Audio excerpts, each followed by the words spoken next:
Hello Etienne! So welcome back to my channel.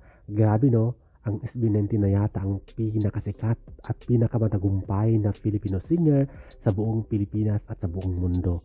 Dahil isipin nyo guys, hanggang ngayon, ilang taon na rin ang kanilang kasikatan. Walang humpay, walang tigil. Mga commitment nila, mga achievement, mga concert, mga show, mga advertisement, mga ads, mga endorsements ay kuwang-kuwa nila. Hanggang ngayon guys, walang tigil ang kanilang kasikatan at pagiging matagumpay bilang isang celebrities o public figure.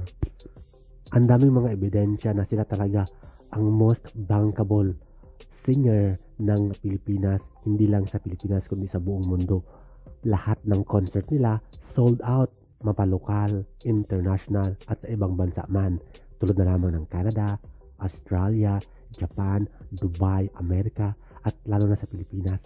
Especially ngayon, 2 days ang concert nila finale ay sold out guys. Punong-puno ang venue. Ang mga 18 sa walang sawang sumusuporta at walang tigil sa kanilang pagbigay ng suporta at mga pagtangkilik sa mga produktong SB19.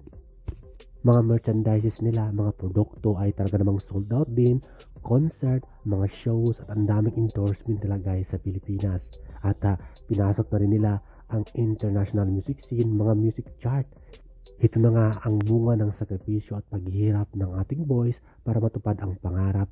Ito nga noon ang sinabi ni Josh Collin na proud to be Pinoy ang sinasabi ng mga tao sa kanila dahil na-achieve na nila ang kanilang pangarap at naging napatunayan nila na kaya nilang abutin ang pangarap at makapunta sa international music scene. Ang mga tao nag-underestimate sa kanila noon, napalitan na ng proud to be Pinoy ayon sa interview with Tony Gonzaga sa Tony Talk sa YouTube channel.